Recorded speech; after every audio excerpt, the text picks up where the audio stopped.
the inclusion of the gratuitous, emphasis on gratuitous sex scenes and there was calling it a sex scene is actually kind of conservative from what I thought it was, and it was kind of unnecessary for the sake of the movie. So what are you reading? What am I reading? Yeah. This will lead into our whole entire thing. So thoroughly in love with A Court of Thorns and Roses by Sarah J. Maas that I decided to plow ahead with the series. Although I had to take a slight break with it. I mean, you kind of have to with that one sometimes. Not because I want to, just I have to review a book. Soon, read and review a book, which I haven't picked one out yet, but I still need to do it. And The House of the Cerulean Sea is about to be started, which I have. It's for our Staff Picks Book Club of the month. If you listen to this, join the book club for the Staff Picks. Do it. Also, too, I am Andy, your dearest daddy of the dungeon. Thank you. We are down one person today. So, but they're not here, so we can talk as much smack, not like our game smack. This is the roast of the mouth of the South. I'm just kidding. The roast of the mouth from the South. We love you, Tony, and we will await your return to Semi Bookish in the coming weeks. I was like, in 2 weeks? In the coming weeks, 2 weeks, 3 weeks, whenever it happens. We miss you. Or do we? What are you reading, Supreme Overlord Aaron? Supreme Overlord me. Hi. I'm reading currently The Binding by Bridget Collins. Kind of the storyline behind it is there's a farmer boy, works in the fields, whatever. He decides, because he wants to get away from his family, he wants to start an apprenticeship in bookbinding. However, bookbinding is a lot more, it's not as what you think it is. So bookbinding, in the traditional sense, is you bind a book, right? Yeah. This one, instead, you're binding memories, and there's a lot of superstition surrounding it, and he's got an apprenticeship doing this now. And then this boy meets another boy named Saradith, who is one of, the... How do I explain it? He's like a bourgeois boy. He's rich. He can do what he wants. And he's coming in to do this, and then it leads into, a whole entire love story, but also some fantasy elements in there. It's gay. I'm reading it. That's all I care about. And then, meanwhile, I'm playing, Disney just came out with a game called Dreamlight Valley, and it's kind of like, you're an adult person, and you've had your job, your day job, whatever, and you just want to get away for a while. So you hop in your car with your favorite book, and then you drive down, and then you go into the woods for a bit. And then you find this place where you used to play when you were a kid, and there's, the Cinderella Castle, there's a treehouse, there's, a well, there's, all this other stuff. And you start reading your book, and you fall asleep. And you wake up in a place called Dreamlight Valley. And Dreamlight Valley is the place where all the Disney characters live. And it's been taken over by this thing, the Night Thorns, and caused everyone to do something called the Forgetting, because their ruler, I think it might be you, I'm not sure, I haven't gotten that far in yet, left, which caused everyone to start forgetting and going away and disappearing, and you have been tasked as the only person who has the magical powers to do so, because I believe it's your realm in the first place. Fix it. So you have to connect back with your inner child and go fix all these different places. It's really cool. You get to create your own character. So that's what I'm doing. Lord-ish. Oh, I was going to say really quick. I get Kingdom Hearts vibes, minus the Final Fantasy. Yes, it's Kingdom Hearts minus the Final Fantasy, and a lot more wholesome because it's just Disney and not Square Enix also in there. Okay. Because if it was just Square Enix also in there, we have to have combat in there somewhere, but so far I have not seen any combat. Really quick, brief interruption before you get to your what you're reading now, Grant. There was an article, I should find it and share it with y'all, where the writer, the journalist, was making fun of, loose journalist, loosely used, is making fun of Square Enix game names, naming conventions, like what does this even mean? Bravely Default. 1.5 Redux. Yeah. And you're just like, why? like some made sense over the years, but like when you really get down to it, no matter how good the game is, like why? Maybe it's a cultural thing. I don't know. I don't know, actually. Lord Ish, what are you reading? Let's continue onwards before I decide to have an existential crisis. Okay. Just today, Lord Ish started reading Alice Not by Blake Butler, who is an author I've heard a lot about and I've been wanting to get into. But like I said, I really just started it, so I can't say. I don't really have any thoughts on it. Yeah. It's about an aging kind of, she's an heiress, and she kind of blew her whole inheritance on famous artworks and stuff. That sounds like my kind of heiress. Then some of them get stolen. And does she have to get them back? I don't know yet, but there's a viral video that comes out of these people burning one of them, and although people kind of react to it like that is an art piece in and of itself, so it's a whole meditation on art and everything according to the back. According to the back of the book, he has an interesting way of writing,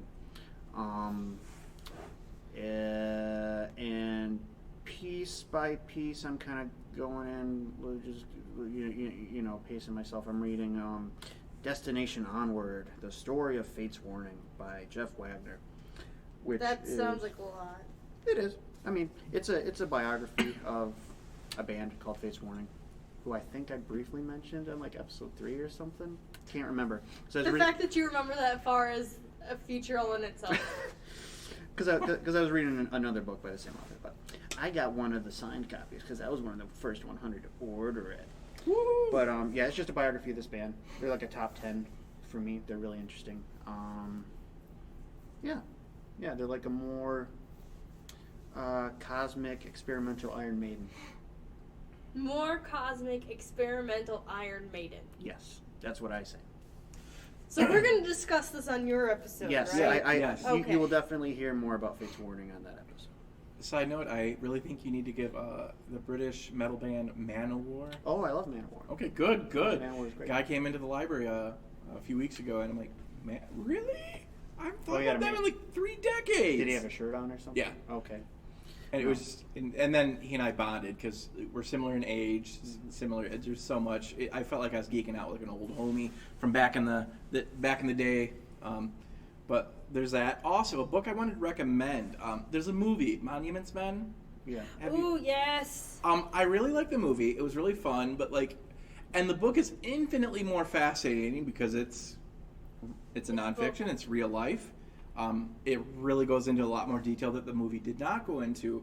But if Monuments Men, during World War II, there was a movement, a special unit formed of not just men being drafted into the military, but scholars, art historians, archaeologists, people that were tasked out to go into Europe and recover all the artifacts, paintings, or as much as they possibly could. They did that with librarians, too. Mm-hmm. To recover all this and protect it from Hitler's nefarious schemes. Or just being destroyed in general by bombs. Although they did find some of the kind of little tidbit of knowledge that they found a lot of them were preserved in these little mountain caves that were like salt caves. Yeah. Which was actually probably a really smart thing to do. It was ingenious. Yeah.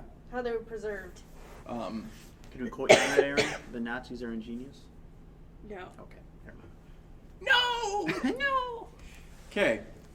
Just, preservation methods, no matter who did it, that was very nice. So what genre, like you were talking about the book, what genre is it? Is which book? That was a biography?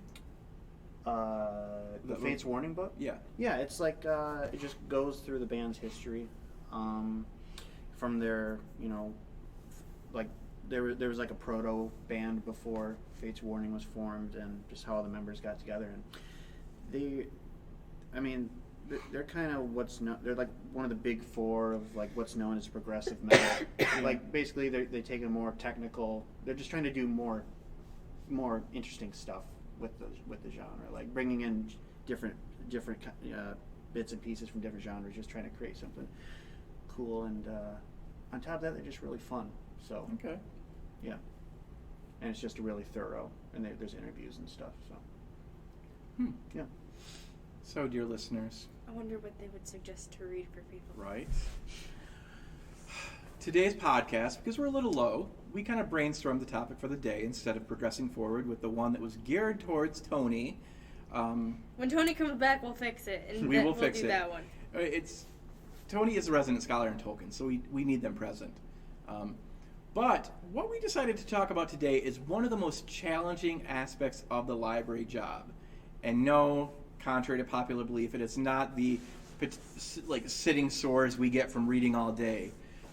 Or the sore throat we get when we have to shush people out of the library.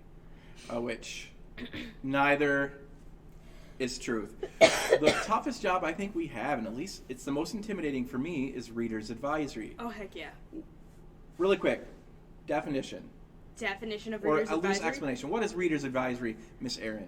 So, the easiest way to explain what reader's advisory is, I mean, the definition's kind of in the title, but easiest way to explain it is, for example, Andy comes up to me and goes, "Hey, I don't know what to read. Recommend me something."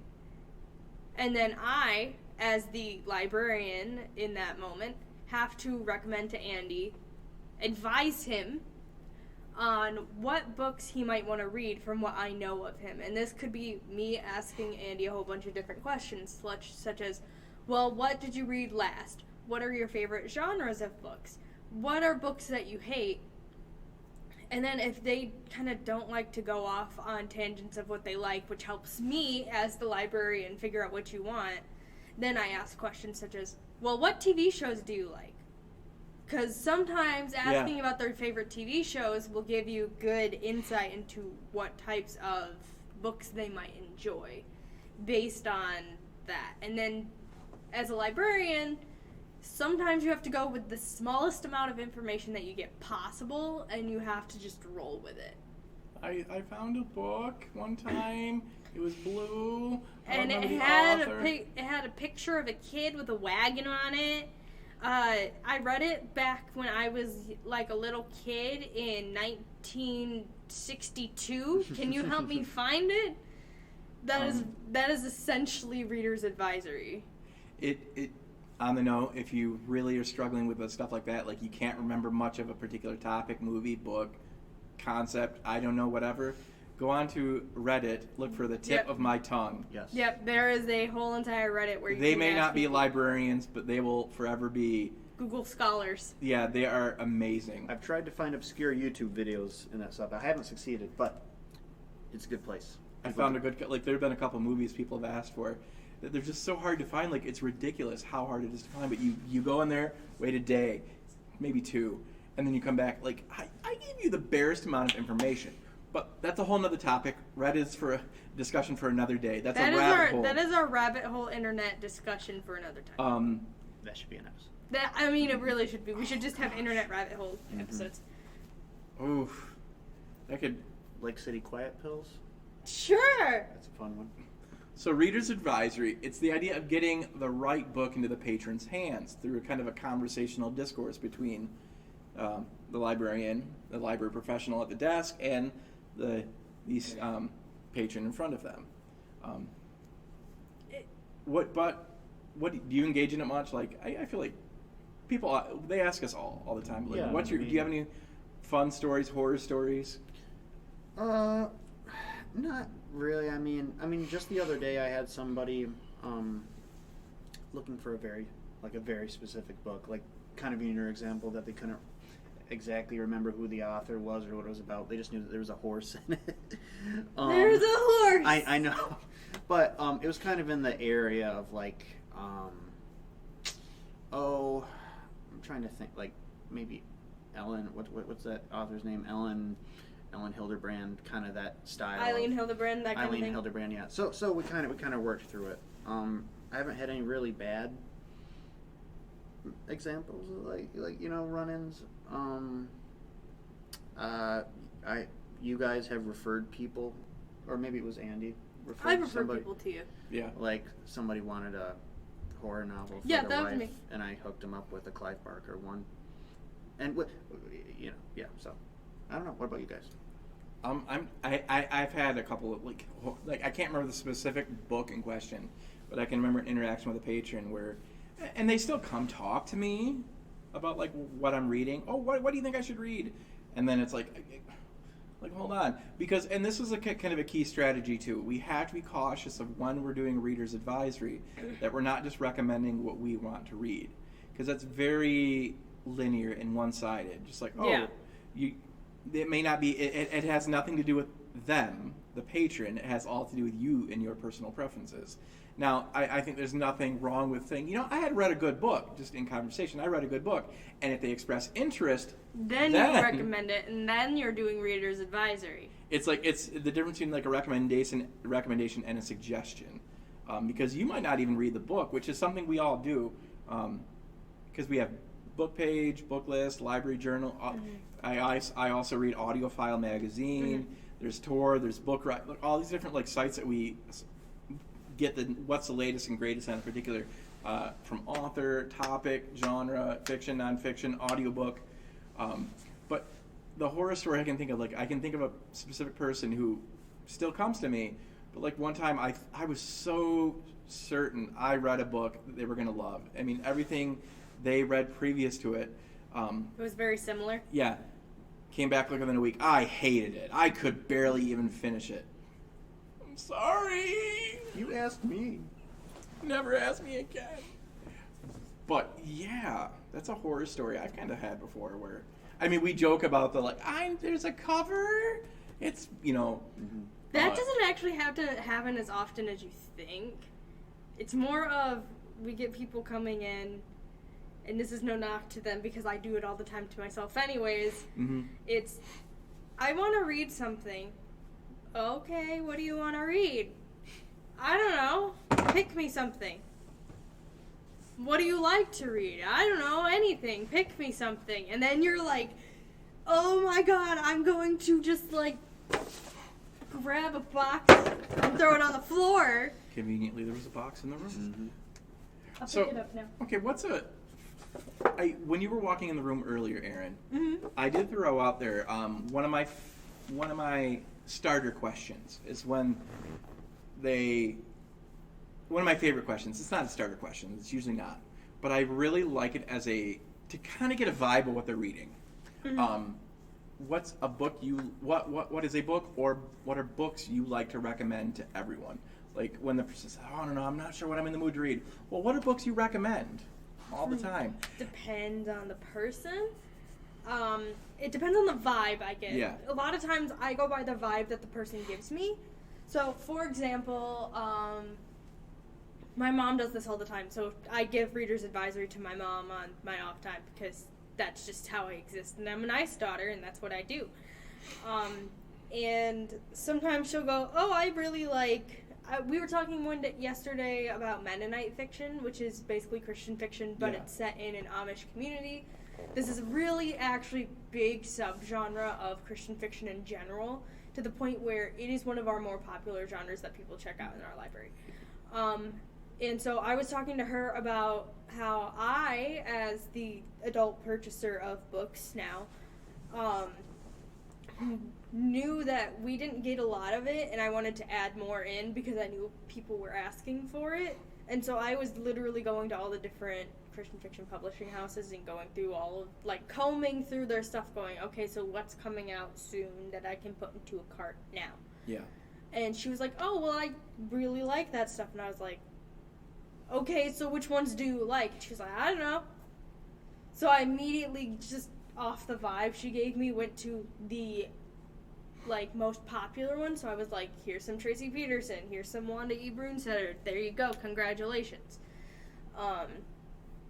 I had another person come up to me the other day, and he asked me for fantasy novels specifically, and because I obviously don't know him and he wasn't really giving me all that much information, I immediately recommended him Firekeeper's Daughter, because that's good. You were talking about that, yeah. And then I also immediately recommended Taking of Jake Livingston, because I knew that one was also popular and fits all the right notes and tells me if you like spooky things or not through that. See, it's always such a struggle when they talk about fantasy, because You can go multiple different ways with fantasy, because he was also like, I like sci-fi, and then I also put Dune on his stack as well. And As you should. And then I mentioned to him, I was like, okay, you said you like epic things like Hobbit, and you read it religiously. This is the same kind of like epic vibe, but it goes a little bit more denser in there. So it might be, if it's a little bit more on the dense side for you, let us know so I can recommend you something that's better. But I usually recommend sci-fi. You like epics, you're getting Dune. Congratulations. There's also in scope of that because, like if we're talking like things that are a little more sweeping epic fantasy, of course Tolkien, Herbert, which also dances in the whole sci-fi as well. I'm growing to find Brandon Sanderson's world building. Robert Jordan too.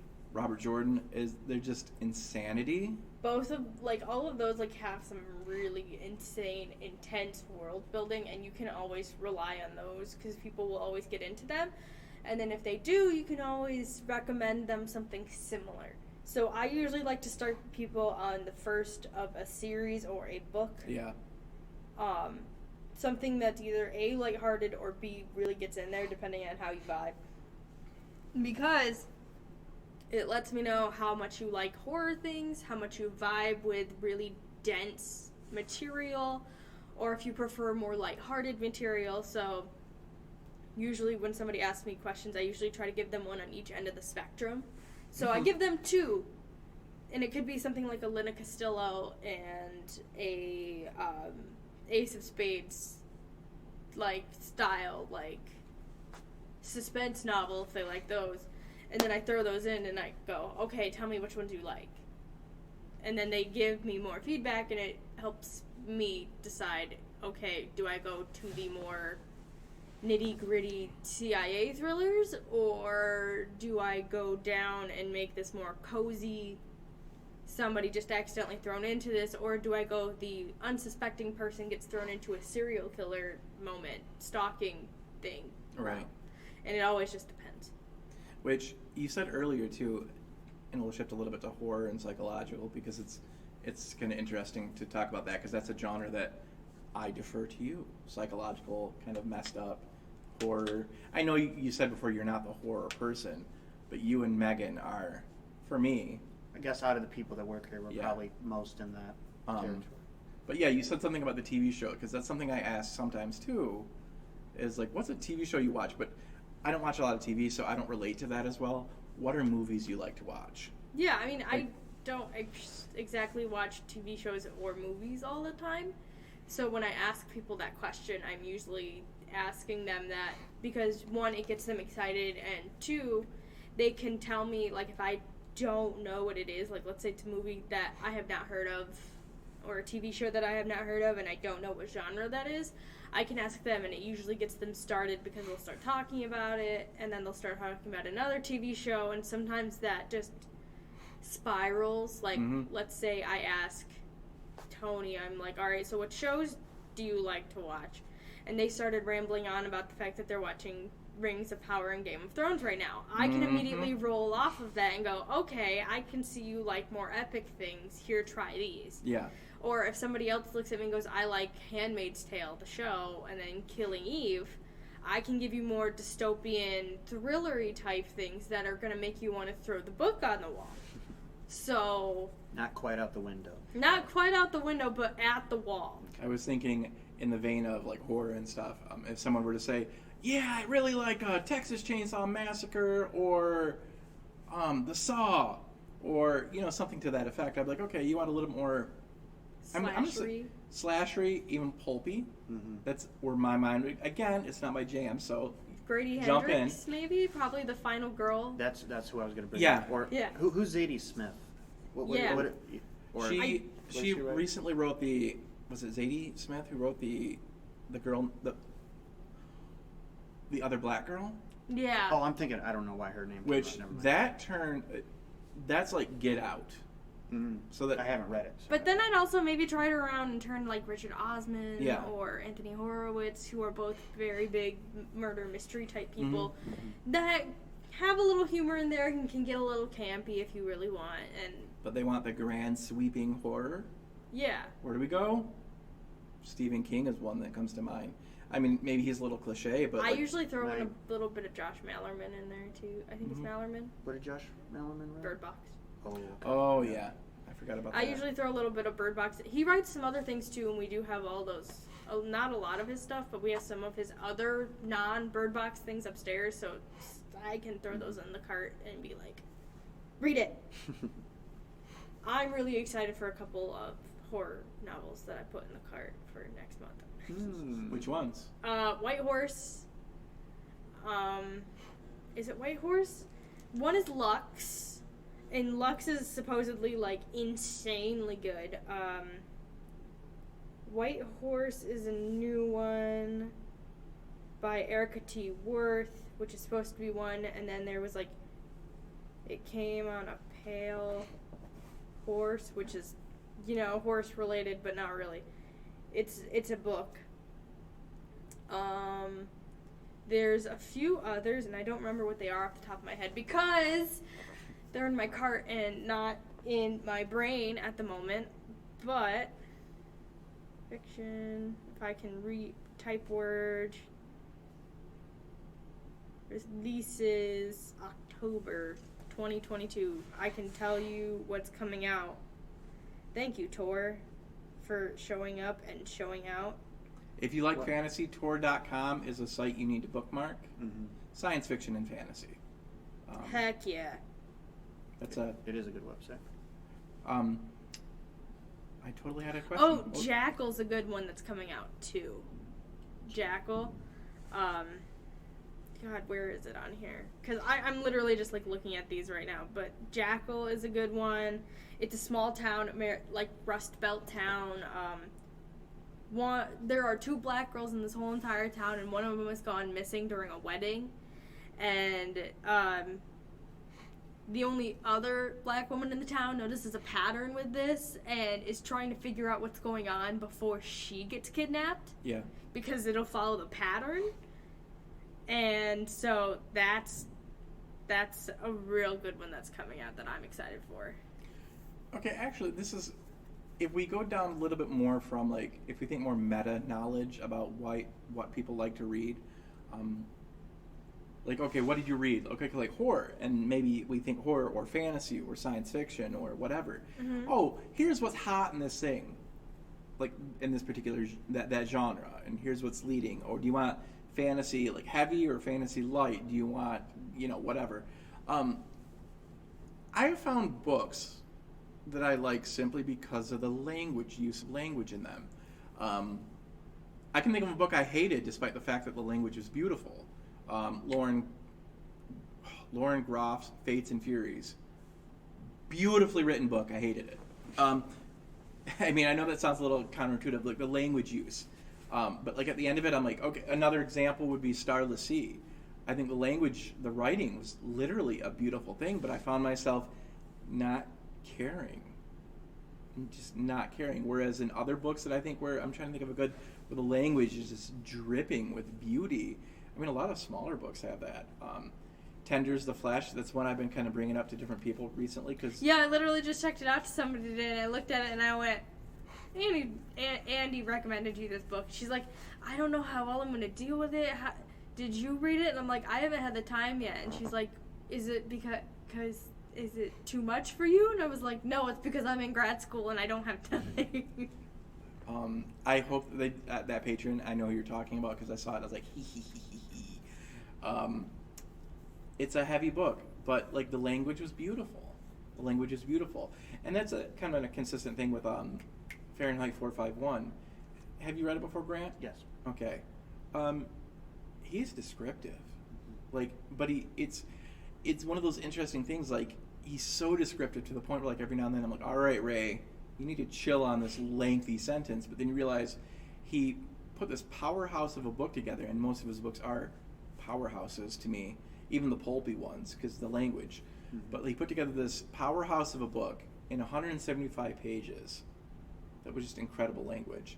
But like other things to think about too, if someone said like, what do you like about that specific book? You could say language. Maybe they like do they like character-driven books? Do they like plot-driven books? Setting. I think a common thread I hear upstairs with patrons, and this is a shout out to recently departed coworker Jen Noble. She is working brilliantly at the Detroit Public Library. You should go see her. She's the one that's garishly dressed in sparkly clothing. At all times. At all times.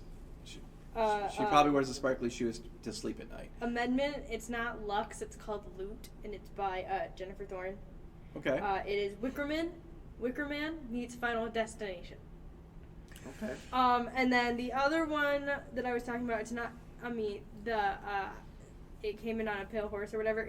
It rides a pale horse, okay. and it's a small town horror mystery thing.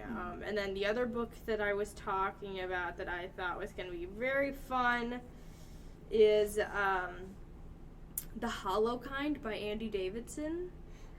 He wrote a book called The Boatman's Daughter, and he does basically like a gothic horror novel, and I'm down for it because gothic literature is one of my favorite things.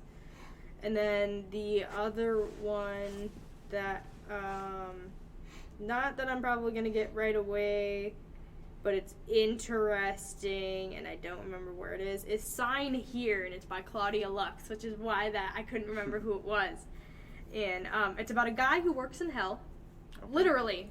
Okay. And is on the cusp of a big promotion if he can kill somebody from a wealthy family. And so he has to go and do that. Fair. October 25th. Andy, I liked what you were bringing up with, like, you know, just all the different little things that people can like about a book and how you can steer them towards something. And a good resource that we use, but also patrons can use, is a Novelist. Yeah.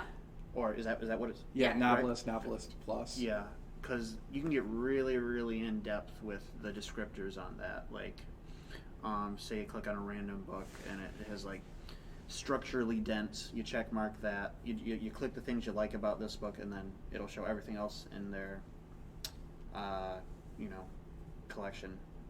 I need a book that's like Danielle Steele, but I've already read all her stuff. And then Novelist will give you a full entire list of books that are similar to Danielle Steele, specifically the one that you want. Maybe probably Royal. Like, let's just say I want Royal. And it'll give me a list of books that are very similar to Royal, but by different authors. And I can go and ask my library, do you have this book? And if they go, no, but we can order it. You can order it through Melcat. Yeah, that's how I've personally found stuff myself, so it's a good resource. Okay, which is interesting because we're talking a little bit about it before the microphone got fired up. That's not something. It's not something I typically use. I mean, it's one of the. This is a strategy, and it's not even necessarily the best strategy, but I tend to have fun with it with a patron. Like, they start talking, and you have ideas, and you have this knowledge of stuff that's, like, popular on this top list over here or in this magazine over here. But sometimes I just say, let's go for a walk. And then we're talking about books as we go through the stacks. And you can see them as you're walking by, and you pull one out, and you can go, okay, so I thought this was pretty good. What do you think? Read the inside, and then they can read it, and then you can start talking about other books that are similar to it. And if they say no, you can go another stick. I mean, that's really, it's not how I necessarily, which it brings up a good point. This could circle back to some earlier questions. But, like, and I'll say it for me, how I find my books, because I review books, sometimes they're just assigned to me. And based on what I've searched, the social media algorithms and Google, all the data that's flowing around, they are listening. And, no, the algorithms. I was everywhere. Like, is Amazon listening to me on my phone Get again? out of here, Jeff Bezos. I generally, even with having a TBR pile, I'm a smorgasbord. Like, sometimes someone checks something and I'm like, oh, that sounds fascinating. I check it out. Or I do have to pick myself a topic. Every month I read one social economics, social science, social justice. I want to learn a little bit more. I want to understand a struggle. I'm probably going to start reading a book called, hold on, I have to wait for someone else to finish reading it. I can borrow it from them. Well, they better hurry up. And Libby is taking forever to load. It's, The Little Devil in America. Okay, and it's about... Holes in the praise of black performance. Oh. It talks a little bit about the minstrel show kind of thing. Yeah. I mean, I'm being told about it, and I'm like, oh no, like I like something racially charged or racially informative. But like that's something that's been on, like when someone else started reading it, I'm like, ooh, what's that about? Oh, that sounds fascinating. I think that's my next nonfiction. But like I don't know. I have a really just chaotic way of coming to my next book. Book clubs sometimes are great because it forces me to read. Reviewing audiobooks forces me to read. Audiobooks are an interesting thing because I tell people sometimes my jam are certain narrators. Like I look at books, I don't care what it is. Oh, that's Dion Graham. Oh, that's Bonnie Turpin. Bonnie, a.k.a. the gold standard. If I ever meet her in person, she's going to be like, dude, I need you to chill. I've seen your tweets. Chill. I'm going to get a PPO based on your tweets. But narrators alone will make me listen to a book. Do you ever just also fall down the Amazon rabbit hole? I'm going to call it out right now. There are times where I'm cataloging or I was doing something, and this is like months ago, and now it's the same thing except, I'm looking for reviews, so I'm looking to see how much it is on Amazon at the same time. For myself, while also looking for the library, you go on, you put in the ISBN, you see the book, and then there's the suggestions. And you go, okay. So you put your book in the wish list cart because you're like, okay, I might want to read this later eventually when I get the money to buy it. Or if the library gets it, I want to read it. And then all of a sudden they pop up and you have 3 more pages or thingies worth of books to go through. And now I have 10 tabs open worth of books. All of them have their own recommendations of books that are similar. And by the time I'm done, I started in the fantasy section, and now I am all the way over here looking at books about plants. Why? I don't know. It's just there. Amazon recommended it to me. I mean, it sounds like... Oh, go ahead. No. Continue. It sounds like a kind of adaptation of like brainstorming, clustering. Yeah. Even like shout out to the Mel Maven. Of course, we had to do the lateral learning. Isn't that kind of what Reader's Advisory is anyways? You're just basically doing brain clusters with people. Mm-hmm. They ask you, it's like when you go into the retail store and it's like I go to Walmart and I'm like, LOL, I need to buy some crackers, but I really don't want Cheez-Its right now. And then the poor worker who's trying to just restock the shelves comes down and I look at them and I go, hey, what kind of crackers do you like? Like, it's like walking into the office supply store and telling the person at the front cash register, hey, I'm looking for this. And then you all of a sudden have to go, well, okay, what do you mean? And then you go into a brain cluster with that person as you're trying to figure it out. It's the same thing with books. Yeah. You're basically using us as your retail workers, and you're having us come in and go, hey, recommend me a book. Except you don't have to buy it. You can just take it home. And if you don't like it, you don't have to worry about wasting your money because you can just bring it back to the library. Which, on that note, and this is something I struggle with, and I want to hear from you too, how many pages, how much time do you give a book before you're like, no, I'm done? Halfway. Halfway? Halfway. I'd say like a few chapters in. Okay. I mean, typically I'm pretty good about once I start something, I'll finish it. But like, I started a Virginia Woolf book recently, and I just was not in the mood for it. And then like I didn't get super far in it, but I could tell. Yeah. I wasn't gonna last like 300 or so pages. I got halfway through Eclipse once, and I was like, yeah, no, this is boring, and I put it down. And then Breaking Dawn came out like soon after that, and I was like, LOL, I need to read this. So I picked up Breaking Dawn, and then I never opened it because I was just so upset that I only got halfway through Eclipse because I got so bored because we didn't need it. We didn't need all of that. Mm-hmm.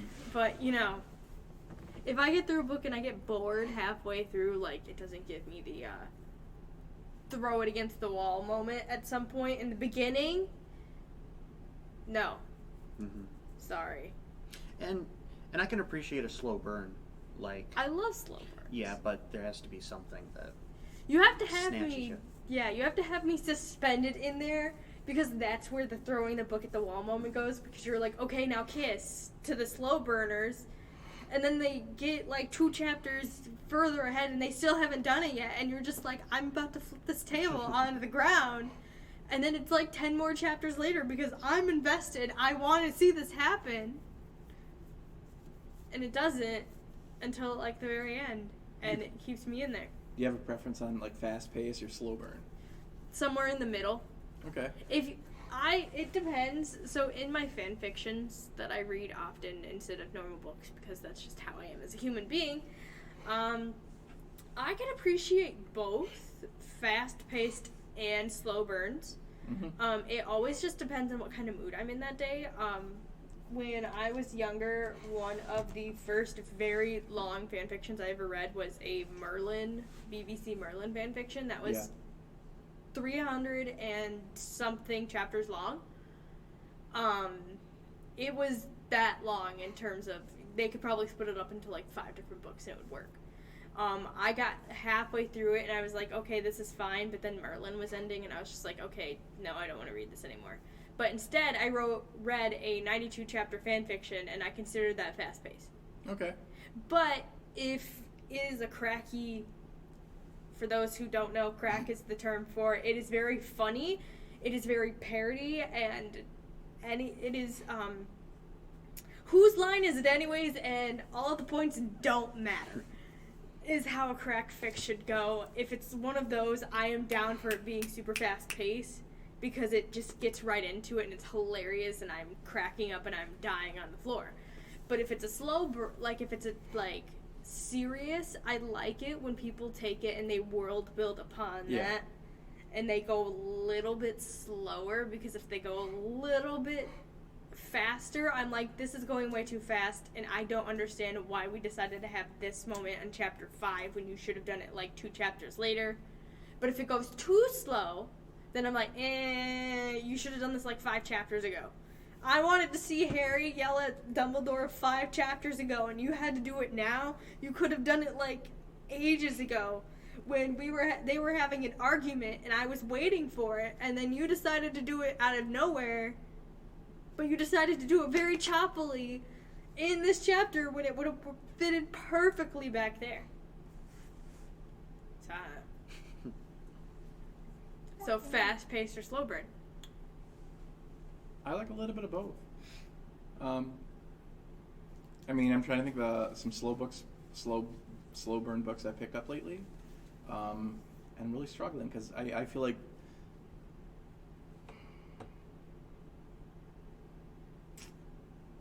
I don't know. I'm dragging on the slow burn. I've read a good number of fast-paced books recently. You mentioned The Cruel Prince. That flew. Would the Dragonlance series be pretty fast-paced? That was a medium-paced one. I mean, I'd say it's fast-paced simply because I didn't put it down. Like, I just burned through it just because I couldn't stop. I needed it. Mm-hmm. I mean, that's like 3.5 decades of like fantasy fiction love being, sung to. But I'd even say that can be a little slow burn sometimes. Not serious. Now, we're not talking like Ken Follett, Pillars of the Earth. As good as it is. Yeah. Which is interesting. I don't like Ken Follett outside of Pillars of the Earth. I'm the same, because I have like zero interest in spy stories or anything. That's like all his other stuff. Yeah. What was I had other questions. I had a couple other questions, but continue, please. Yeah.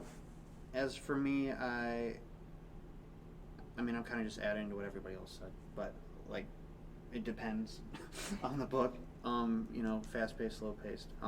I guess I kind of err towards the side of slow burns only because I like digressions, I like introspection, and you need more time and less plot to do that. And I'm not a huge plot person, so I can it's just kind of what I... See, I read Victor Hugo's Les Mis. Mm-hmm. the unabridged version. Yeah. And it screwed up slow burns for me forever. Is that the one where it has he goes like, into the like Waterloo or whatever? He has like bunch of chapters about the Waterloo, but then he also goes on like a 200-page rant about the Parisian sewers. Mm-hmm. And, you know, I'm down for some introspection, but when you go into 200 pages about how a sewer looks and feels and how gross it is and why Paris sucks with their sewer system and why it needs to get better, like, you go into a political memoir in the middle of your whole entire thing. Yeah, I can't. Mm-hmm. Then the slow burn is now dead. We are dead. And it's the same thing sometimes with some Charles Dickens as well, but that's just because he's very dense. Yeah. Although Christmas Carol, I would say it's very short. It's very short. It's very fast-paced for that one. I'm talking about, like, so it's like Oliver Twisty ones. Those are very, when they're big, you know you're getting a lot of good stuff because they're paid by the word. Yeah. But then they just start going. And then you're like, okay, get to the point. I want to know what happens next to the character. We're talking about these kind of like characteristics within books rather than strict genre conventions, author conventions, like different kind of conventions within books. Is there anything weird that you, like, I'm trying to think of a good example, like something off the beaten path in terms of a convention, like that you yourself like, or you find other people like, oh, I like this. Is that kind of weird? Like, you said invention? Conventions. Oh, convention. Oh, okay.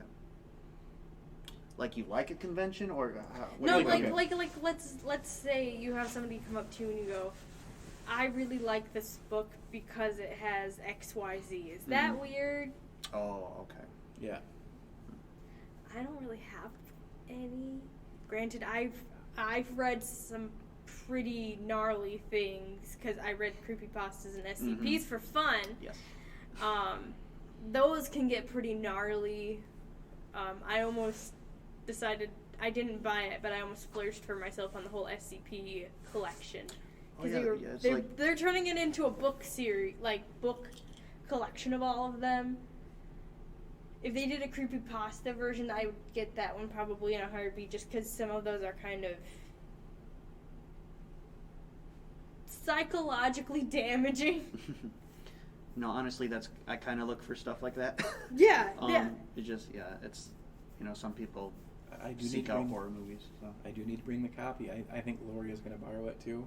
Tenders of the Flesh. Oh, okay, yeah. Because it was so horrific and beautiful. Mm-hmm.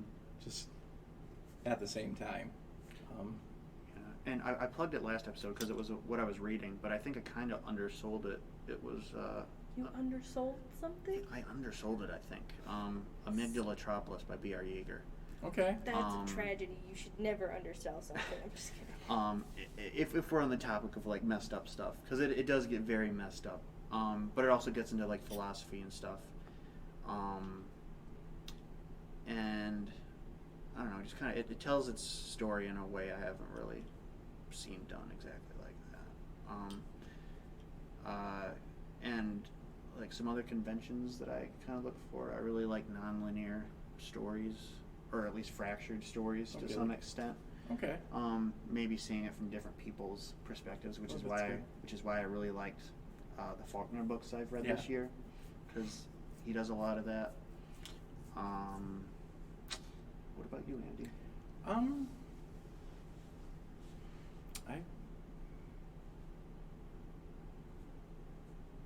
know. I don't feel like I feel like I'm pretty cookie cutter in certain of like what I like.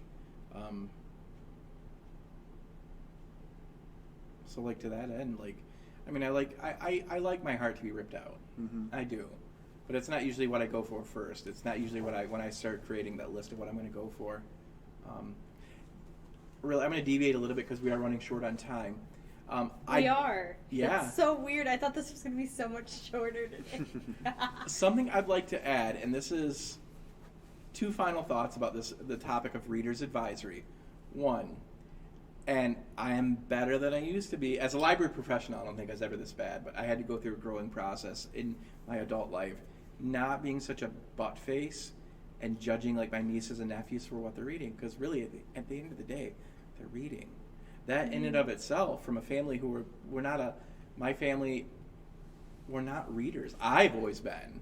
Like, my mom's not a huge reader, you know, dad not a huge reader, so on and so forth. At least I used to tease. And it's important to not shame someone. And if someone, I've tried to do this lately, says, yeah, I know I know it's not great. No, stop. I don't like to cut off a patron, but I'm like, no, first off, ma'am, sir, you need to love that book. Whatever it is, love it. Whatever and you do not need to be ashamed. Love, stay with it.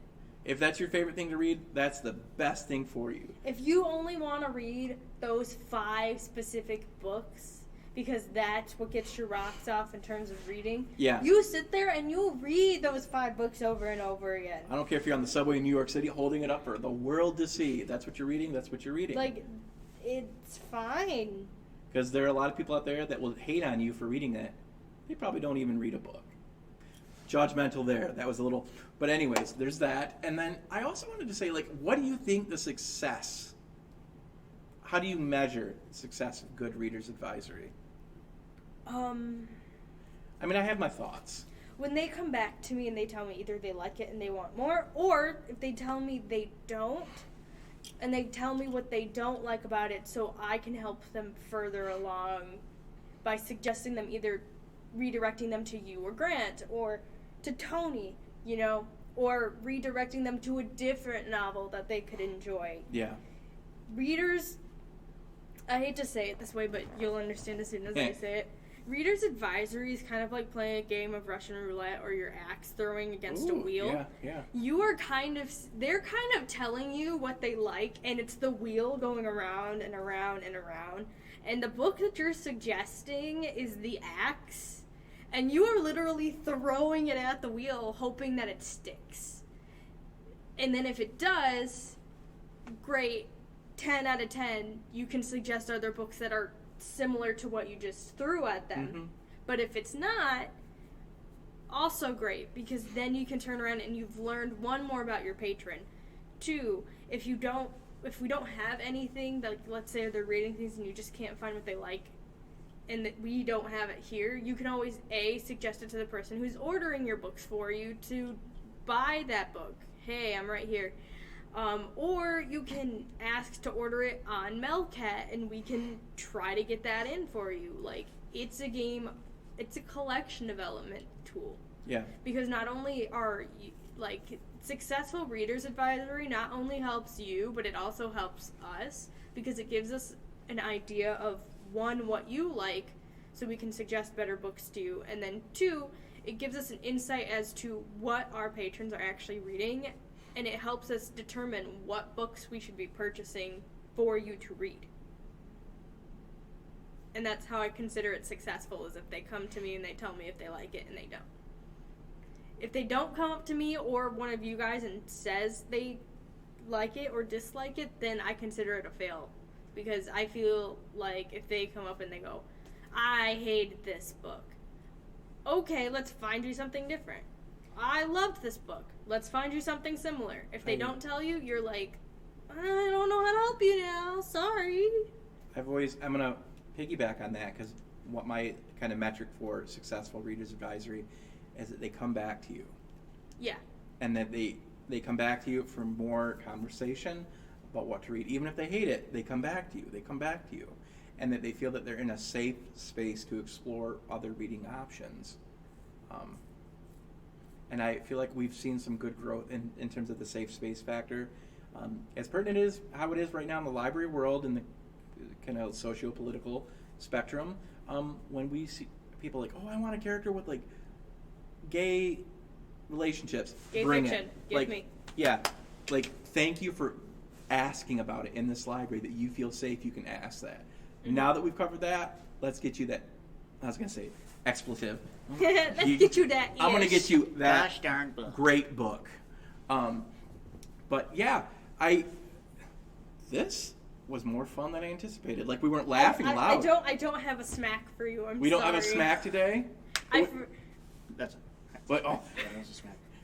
That's the smack for the day. There you go. Oh. Wow, that kind of hurt. Do you ever remember? We will be back in effect in 2 weeks with a good smack. We were a little ill prepared for today. It was kind of impromptu, but like in the best way possible. Like Yeah. jazz. like what? Like jazz. Jazz hands. Yeah. These are not spirit fingers. These are spirit fingers. I'll pretend I understand that reference. Bring it on. Wait, yeah, right? Yeah, it's a bring it I on think about that for a reference. second. I'm like, wait, what? Which also, think about smacking those. I remember this game where like you'd stand with your hands, like elbows, hands together, and someone would